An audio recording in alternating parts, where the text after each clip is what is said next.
Perfect. All right. Yes. Todd, do you want to get something stronger for yourself? Hi guys. I think we know. I don't need this. Do I need this? Yeah. Yeah. That'll be good. So a couple people want to say a few words. I'm going last. And that's it. If anybody has something that they'd like to say, I'll make some space for it later. Rich, are you available? Yes. All right. You want me to come up here? Come here. All right. I remember you when you were 6 years I'm old. getting You were a puppy. a lot of that tonight. You were a puppy. Let me tell you about, I started with David in 1962, cleaning buildings, 17 Maple Drive. He had a problem with somebody that came into his office, was yelling at him. And I told the guy, don't yell at him. And the guy pushed me. And it was at the top of the stairs. I said, you touch me again, you're going down the stairs, and I know you tripped. I'm gonna testify to that, okay? David says, you're coming to Cross County Shopping Center. It was Saul Atlas. I went up there, and I told him I was working in 17 Maple part-time. He made me quit my other job. I was doing a real big job in a factory in Flushing, New York, okay? And I went up to Cross County, and I was there for a while, and there was a whole bunch of problems up there. And one day, he calls me up, and he says, where were you? And I says, I was having coffee with Art Carney. And he says, you're dealing with all the addicts up here and everything else, and you're dealing with Art Carney, you're coming into my management business. So I went to work for him in, again, 17 Maple Drive, okay? And I used to have to go there on a Friday, and there was 4 kosher delis there. And I used to come in Friday, and I bring hot dogs in, knishes in, and everything. And David says, is Richie here? And I said, yes, I don't have anything for you though, David, okay? So he'd come out, and I would buy 8, 10 hot dogs, knishes, all kinds of stuff.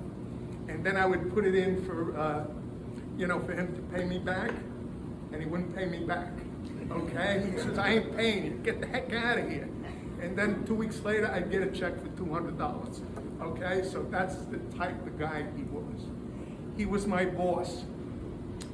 At the end, he was my friend. I worked for him for 20 years. He sent me to become a certified property manager, paid for it, okay?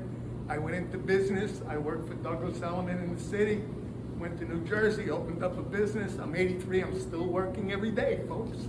I go in, not at 8 o'clock, but I go in at 10, okay? And David, when I talked to David, and we talked a lot, okay, I went down to see him. I went to see him when he was on vacation in South Carolina. I went to see him when he came back from vacation. Kitty and I took a plane down, and we took him to the Palm, okay, in beautiful Florida by you guys, okay? And he says, I can't believe you did that. I said, David, I think I have more money than you, and I probably had about 1/100th of what he had, okay? But it is what it is. He was my boss. In the end, he was my friend. God bless him.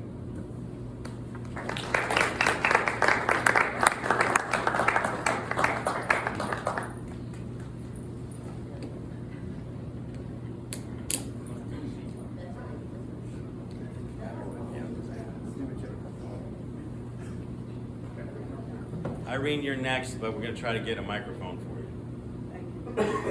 Or Billy needs a microphone. I was thinking microphone or a muzzle or...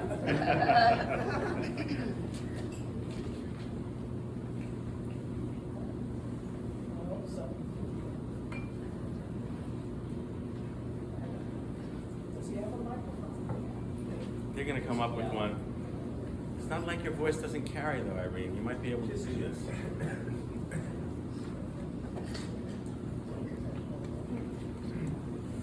Hi. I'm Irene Muller. Speak up.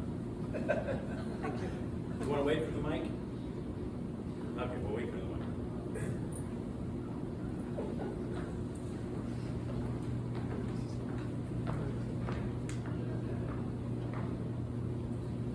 Adam, you want to do a little soft shoe? Keep it away from us.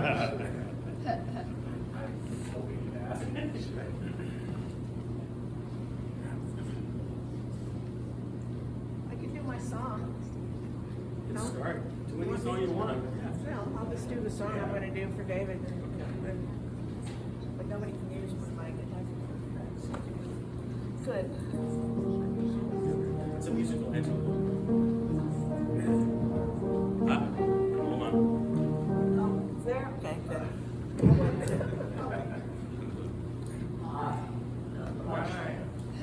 I'm Irene Muller, and my late husband Henry and I have known David for many, many years. As a matter of fact, it was exactly 57 years ago today that the maitre d' of the Park Avenue Hotel came to me in my bridal gown and asked if it was possible that one of our guests had parked on the center strip of Park Avenue. There were no gates yet. Well, we know who did that. This was the beginning of a lovely, long friendship. Henry and David had a long-term business relationship, and David was Henry's first client.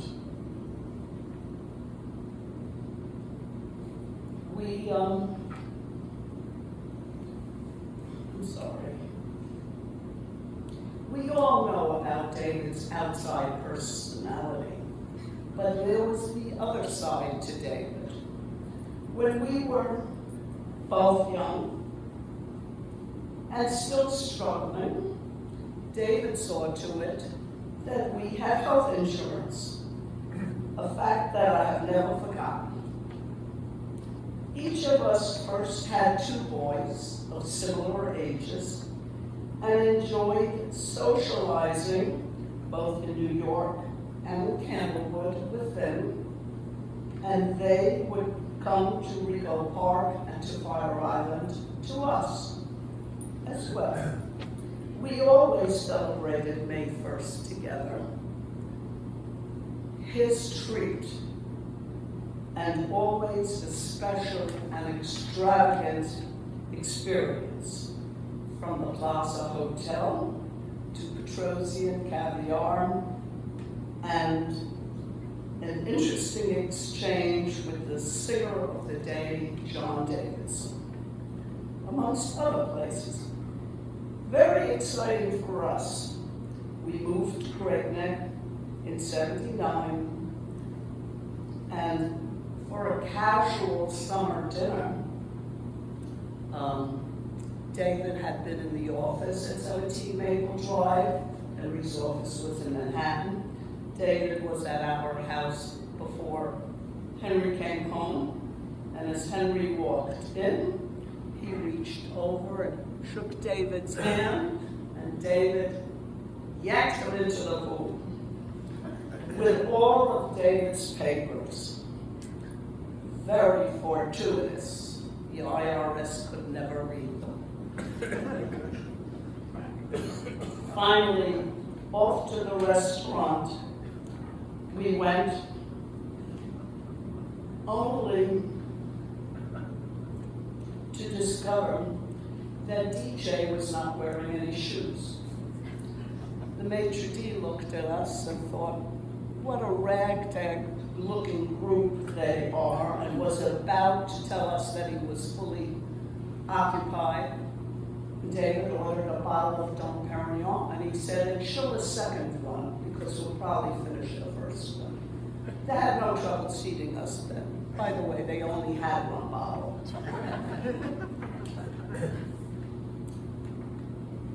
The boys then promptly ordered caviar, which was really unusual for little boys of 9 and 11 to order or attend.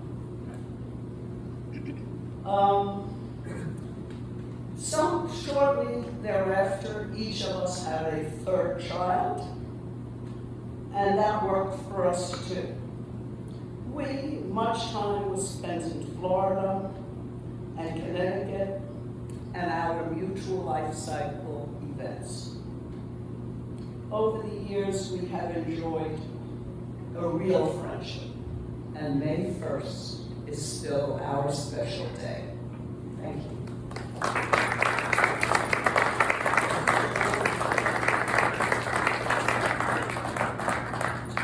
Tom?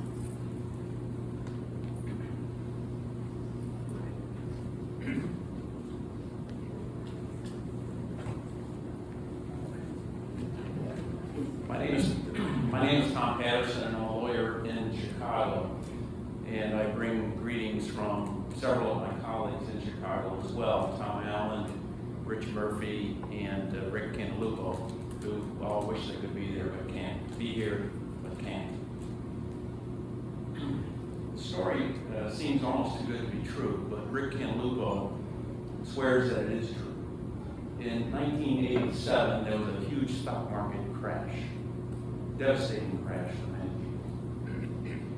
David, at that time, was a prominent business leader in Miami, and an enterprising reporter called him up for comment. David thought a moment and said, "Pass the foie gras." Now, I love that story because I think it encapsulates David's conception and view of the marvelous, tragic, comic, absurd fabric of life. Obviously, foie gras is a great food. Obviously, the stock market crash was tragic. Obviously, it was quite absurd for the reporter to call him off for some comment. What was he supposed to say? But David had the comedic touch to juxtapose passing the foie gras and the stock market crash.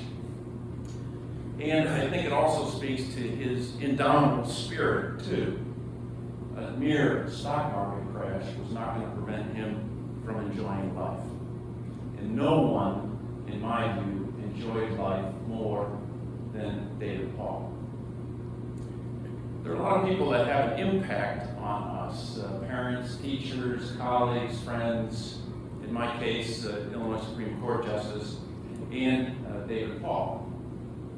And we often don't stop to think about the impact those people have on us. And if we do think about it, it's much less often that we articulate that impact that those people have. And it's extremely rare to tell somebody what impact they have had upon you while they are still alive. And I regret that I never sat down to discuss with David the impact that he had on me, but I'm grateful to Fritzy and the family today for letting me articulate some of the impact that he had on me now, albeit a little bit late. Now, I've got two things. One, I will explain how I met him, and then I will set forth very briefly 7 characteristics that would reveal his impact upon me. So I met him as a lawyer in Chicago. He had a litigation involving the old furniture mart there. Now it's 680 North Lakeshore Drive. And the bank was suing him. And there were some very fine lawyers from Paul Weiss that asked my senior partner, Tom Allen, to help mitigate an unmitigated disaster. And so I met David Paul, not really knowing what to expect. But David was savvy about how law firms worked. He knew that because I was a junior fellow, I was going to be doing most of the drudge work. And so he spent a lot of time with me preparing the documents, looking for witnesses and things like that. We had only a short time to prepare. He made an impact on me almost immediately. One Friday we were working and he said, "Hey, why don't you ride with me in the corporate jet to come down to Miami and we can work on the case this weekend? Now, at the time, my mode of transportation was a little Ford sedan with kind of a lawnmower engine in the back. So that made an impact on me. Later, after that trial, I spent a weekend on his boat, which was bigger than my first house and had 3 times as many bathrooms. Now, those of you who know David know that he had a tremendous memory for details. Just amazing. And Tom Allen had taken David in to see another senior partner there, Max Wildman, who was a great trial lawyer as well. And he met David briefly and said, put this guy in front of the jury for as long as possible. And so Tom Allen prepared a lengthy outline. And if you know David, they spent days because David had a great memory for tangents. And it was extremely difficult for Tom Allen to separate what was relevant to the project, no doubt, but what was relevant to the trial itself. So they spent days working on an outline, but it was ever well spent. David spent, I think, 2 days on the witness stand and did a fabulous job. And when the opposing lawyer got up to cross-examine him, first he fumbled his papers, and then it got worse after that. And so he fumbled at the start and couldn't wait to finish, and David basically won that trial. Connie Bruck, the author of Predator's Ball, sat in for some of that trial and said the tension was so thick you could cut it with a knife. So he won that trial. Then, I think you'll recognize this kind of gesture. David flew the 3 lawyers and our wives to Paris to celebrate the win. And we stayed at the Hotel de Crillon. We saw the last day of the Tour de France. We toured Versailles. And David took us to a restaurant where he personally knew the chef and told the chef to design our, 7, 8, 9, 10 course menu. And the chef did a great job, and the wine pairings were terrific as well. Although the wine was so good, my memory of the later courses is a little bit hazy at this stage.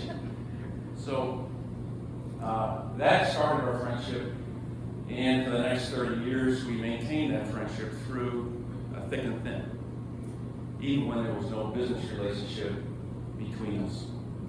So I said I would say 7 things that I took away from my relationship with David Paul, and so let me explain them in just a few words. The first one is the most difficult to explain. David somehow, in my view, was complete in every situation that he found himself. He was engaged, analytical, interested in whatever he was doing at the time, and yet he seemed to break boundaries, break free of the normal constraints that people had. It's a very interesting quality. He no doubt he enjoyed sleeping in his large home's bedrooms, and no doubt he enjoyed sleeping in the bedroom of his boat. But he was equally at home and equally happy sleeping on my couch. I think that's a very unusual quality to have, especially with someone who had as much luxury as he did. Second, he was the most optimistic and energetic person I knew. If you read Ecclesiastes, they say, eat, drink, have fun, find something you like to do, and work hard at it. That's David. That's how he lived. If he sometimes imposed his view of the facts on the real world facts, or if he sometimes saw friendship and loyalty when there was only opportunism, nevertheless, I reflect that a strong worldview, a strong vision, and the energy to try to carry it out is necessary for all positive change. And David had positive change to his credit. Third, David set boundaries. There are people who deserve to be disliked. And while he rarely talked behind people's back, he had no trouble telling someone off to their face. Now that sometimes came with a cost. He was once negotiating with a contractor, and the contractor said he might buy him a pair of cement shoes. And while I think I stand up for myself, nobody's ever threatened to bury me in cement for it. Another time, he had a very interesting negotiation with another contractor, and it was hard fought and somewhat bitter. And David finally prevailed, and the contractor took a lower price. And then after they concluded that deal, David turned to him and said, "What's your favorite charity?" The man told him, and he said, "I want to donate to that charity the difference between the price we had ultimately agreed on and the price that you wanted." I don't know if that's necessarily correct. I don't say David was always correct in his views. Who is? But I think that he stood up for his principle, and he also left the man with his dignity while doing it. Fourth, I think that kind of kindness for the contractor extended beyond just his business relationships. When he and Sandy visited us, my son was very young, and after they left, they sent over a dictionary made up of pictures so that my son could look up words and see the picture, which was easier for him than to read a bunch of other words at the time. A very thoughtful and valued gift. My stepdaughter, when she was 9 or so, met David, and still carries a vivid memory of that conversation today. He was interested, he was engaged, he drew her out, he responded, and she appreciated that. And still 15, 20 years later, whatever it is, she still remembers it and still remembers him fondly. He taught my wife how to crack and eat lobster, and you would have thought he was a waiter the way he popped over to the lobster and cracked it and cut it and served to it. He was kind. Fifth, he was loyal. When he was your friend, he was your friend for life. And he would reach out. He didn't let friendships lapse. He called out of the blue. He called when there was no business reason to do so. He always wanted to get caught up. He always shared his life with his friends. He was loyal. Sixth, I think he was both elitist and egalitarian. And I don't mean that as an oxymoron. He appreciated the best in everything. He could tell you he was a reliable source for the best suits, the best linens, the best tableware, the best china, the best real estate, the best car, you name it. He appreciated excellence. And I don't mean elitist in the sense of a dirty word. I think that he appreciated excellence and strove to exemplify excellence. Yes, he appreciated places like the Pen Club, which requires a suit jacket, but because of the elegance that implies, not as a status symbol. He was egalitarian. He would talk to doormen, waitresses, waiters, secretaries, receptionists, garage attendants, janitors, you name it, he would talk to them. And not as a superior talking down to people, but as an equal. And he would then come back and relate to whoever he was talking to the stories that people told him. While he was judgmental when it came to misconduct or disrespect or rudeness, he was never upset or condescending against someone or judged someone for their status or station in life. He talked to everybody as equals. Seventh, he got things done. If you want to know a lesson in how to follow up on something, once you've asked somebody to do something, you can take a lesson from David Paul. He planned his work and worked his plan. He would manage what he measured, and he measured everything. If you were doing something for him, he called you before you started, he called you while you were doing it, and he called you after you were done to give you feedback. It's really a function of energy and detail-mindedness, which allowed him to accomplish so many things that he did. So, how do I see his legacy? I'm not going to discuss his characteristics as a life partner or as a father. The family members are far better than me able to do that. But from my vantage point, he accomplished a lot. He built houses, durable housing in Maine, Connecticut, Chicago. He has the most iconic building on the Miami skyline.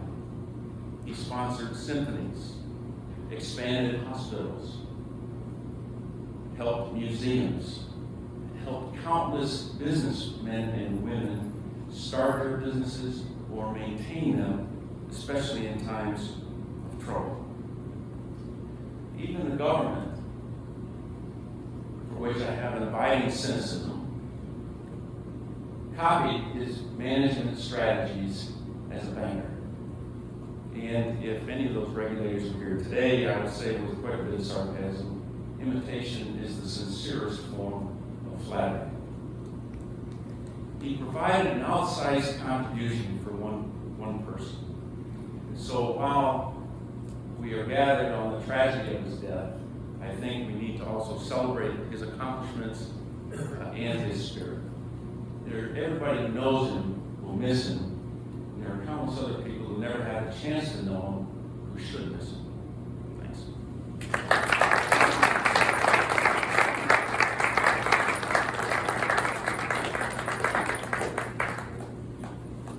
Deanna, you're up. I know, sorry. You need a moment? Want me to get you a cocktail?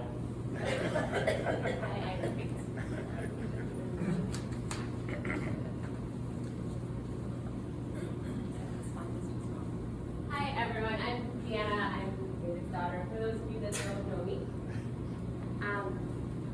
and I thought it was worth mentioning that May 1st was my father's birthday. For those of you that didn't, which is why we picked today. I thought we were celebrating May Day. So I thought that preparing for this speech might be easier with several weeks to reflect. It has not been. My dad had a larger-than-life presence, and capturing David Paul's spirit in an eloquent way has been a somewhat impossible task. There's no handful of pithy stories that will do him justice, though many of the moments that I've returned to have centered around his regular attempts to make me smile or laugh, or simply just to brighten my day. A year or two ago, Fritzy gave my dad a GrandPad, which is an all-inclusive tablet for audio and video calls, for music and photos, and some sort of social media function where you could interact with family and friends. He commented on every post that anyone put up there, religiously, even in his final weeks. You look beautiful. Call me, love Dad. I'm so proud of you. I love you always. The reality is that he had done this for years, in spontaneous emails to me, quirky messages that he left in my apartment written in eyeliner on my bathroom mirror, and in nearly every photo that I had posted on Facebook since he joined 15 years ago. My father wasn't perfect, and many of you know that the evolution of our relationship was complicated. But he always gave me a sense of what it meant to be a loving parent, even in the moments that I was not capable of showing him that love in return. We can never tribute our parents for all that they give us, but here are a few of the things that he gave me. My father instilled in me a love of literature and a love of music.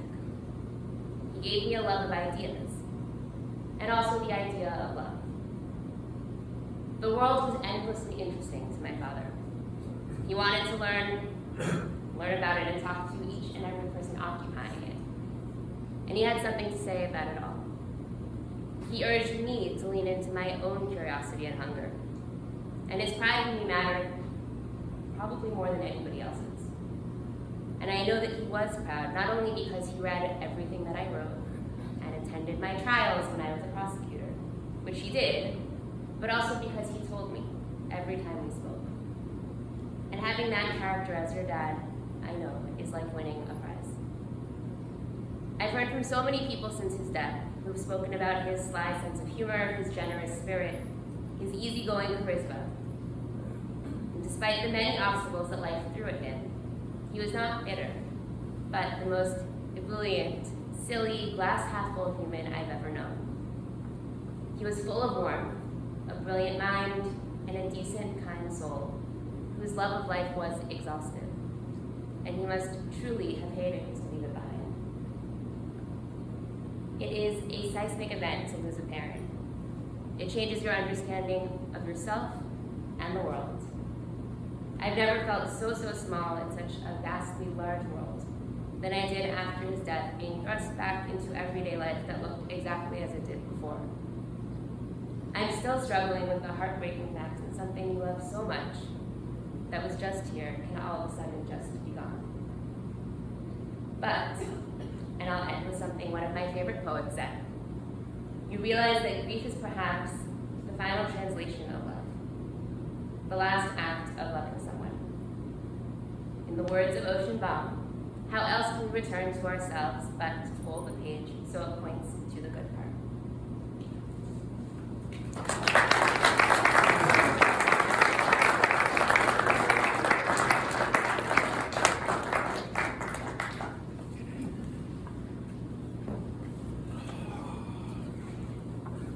Why am I always batting cleanup? So Deanna Fritzy and I have been struggling the last few weeks with his headstone and what the inscription to put on it. We are, by family convention and for reasons passing understanding, limited to 3 words. We've been struck and thwarted by the absurdity of trying to sum up Dad's life, or really anyone's life, in 3 words. And by the way, we're going to have a pool, and you guys can kind of guess at which 3 words. But as I've struggled with this eulogy, I've recognized that I can no more do it in 300 words or 3,000 than I can in 3. He lived more lives in his lifetime than a dozen average men. And how can I sing the life of such a man in a mere few minutes of words, particularly a man who never said in 10 what he could say in 50 words? I could just sit upon the ground and tell a sad story of the death of a king, for God's sake. But instead, I'll just say a few words for him. And anyway, I've come to bury my father, not to praise him. He was an entrepreneur, he was a maverick, an iconoclast, a builder, and he was as sensationally gifted as he was deeply flawed. He had a complicated relationship to the world, as many brilliant men do, and he was perhaps a kind of failed introvert, a loner who was afraid of being alone, often unable or unwilling to take direction for others, yet he desperately sought their validation. He could be a difficult man to like, strong-willed, opinionated, intensely competitive, and he was often mercurial and occasionally impatient. Certainly, he never suffered fools very well, and he had a proclivity for letting people know it. Yet he wore this brusqueness like a mask, fearing strangers might discover the humanity and vulnerability beneath. Most people never bothered to look. But some did, and those that did became fiercely loyal. I'm happy to say that some of those people are here in the room today. He was a player, and he played better against better players. In fact, he could seem lost at times if he didn't have an opposing force with which to reckon, something to push against, something to give him some purchase and some balance. And for him, there was no light without heat, and there was no heat without some friction. But man, could he be charming? He could be engaged and engaging, and when he was focused on you, and his attention on you, you might feel like you were the only person in the world. His paradoxical attributes were the source of his strength and the instruments of his demise at times, making him in the business world, if not in life, both successful and admired, but also a threat and at times a scapegoat. More sinned against than sinning, surely, but when his heart is weighed by Anubis against the weight of a feather, I've no doubt that old jackal will tip the scales in Dad's favor and send him to Osiris.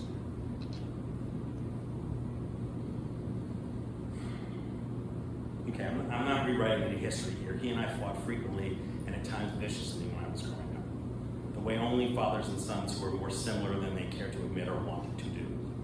He was always trying to steer me and to guide me, and I resisted this assertion of power over me, whether perceived or actual. So we clashed a lot. And there were times when I hated him, and there were certainly times when he hated me. But I never thought he didn't love me, and I know that I always loved him. It might not have been until my 40s that he hit his 70s that I came to really like him. And it certainly wasn't until around then that I realized that he actually respected me. And for a man like David Paul to earn his respect, well, that was always a tougher get than earning his affection anyway.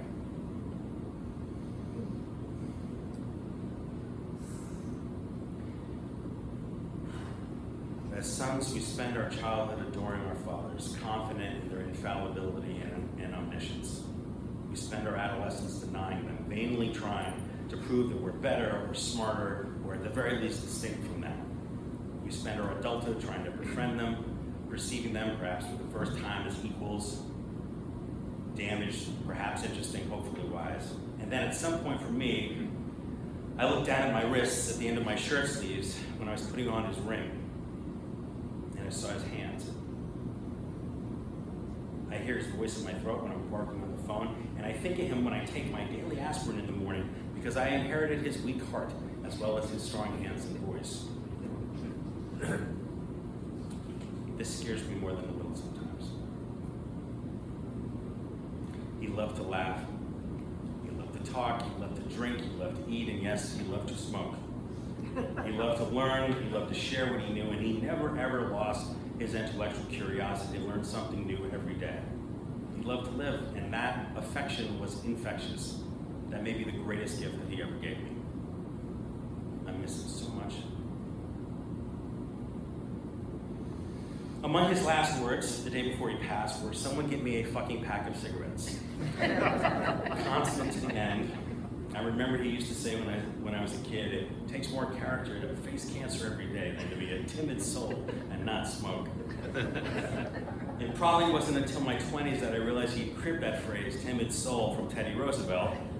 So in closing, I in turn will crib a quotation from one of TDR's speeches, as it's a fitting testament to David Paul and his life. The credit belongs to the man who's actually in the arena, whose face is marred by dust and sweat and blood, who strives valiantly, who errs, who comes up short again and again, because there is no effort without error and shortcoming, but who does actually strive to do the deeds, who knows great enthusiasms, the great devotions, who spends himself in a worthy cause, who at the best knows in the end the triumph of high achievement, and who at the worst, should he fail, at least fails while daring greatly, so that his place shall never be with those cold and timid souls who know neither victory nor defeat. Whatever my dad was, he was never ever timid. He was among the bravest men I've ever known. So when we're done with this, I'm going to raise a glass to my father. I hope you guys will join me. My father, the sailor who is home from the sea, the hunter who is home from the hill, a man of great and generous emotion, and yes, of high pride, stern belief, and lofty enthusiasms. My father, who spent a life trying to calm the tempest, and when he couldn't, rode the thunder. Thank you.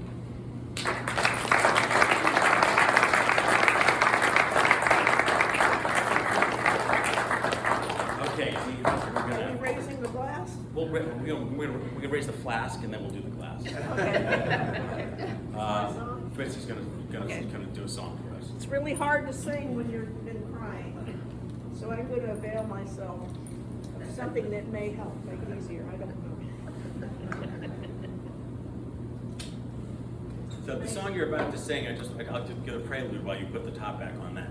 This is one of the many songs from an album that he would play for us up in Candlewood when he felt that we had slept in too late. He would blast the stereo everywhere, and there were like several. Roberta Flack was one of them, but that usually was a little bit too soft. And then the soundtrack to this.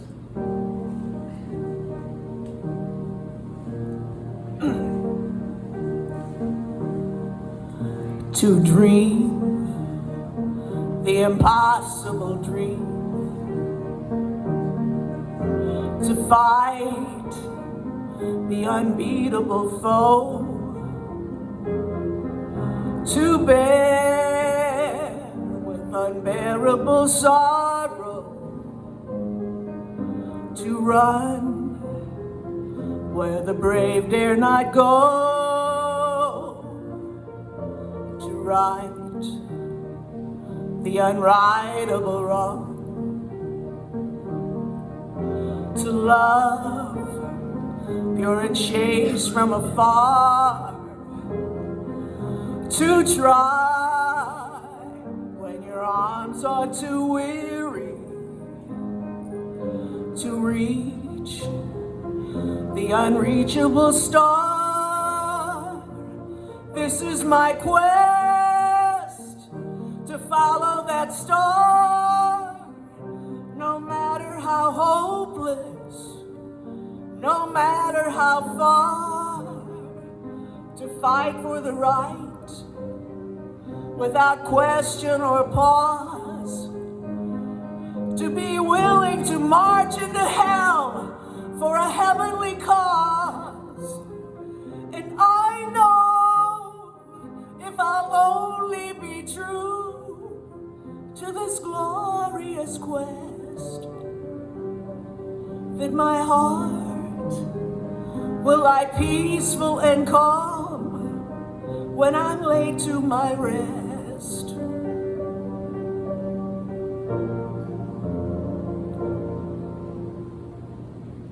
And the world will be better for this, that one man, scorned and covered with scars, still strove with his last ounce of courage to reach the unreachable, the unreachable, the unreachable, to reach the unreachable star.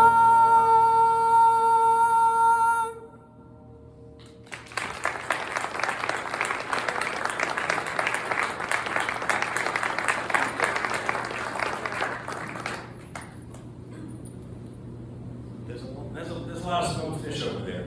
Let's go get it. Thank you.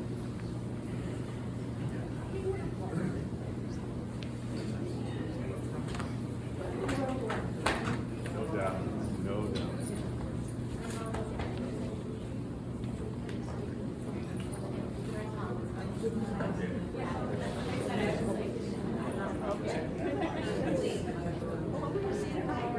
Okay.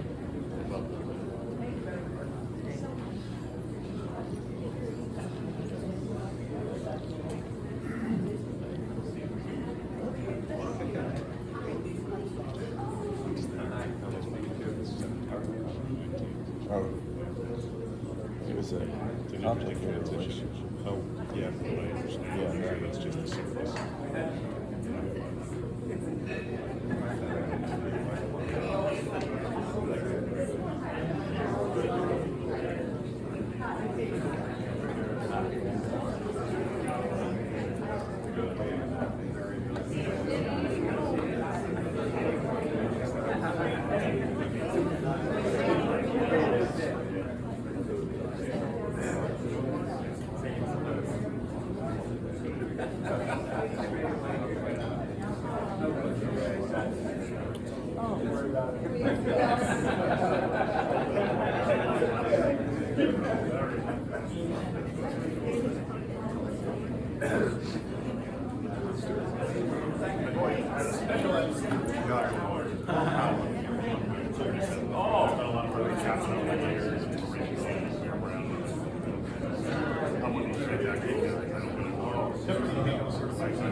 Oh, I know mine.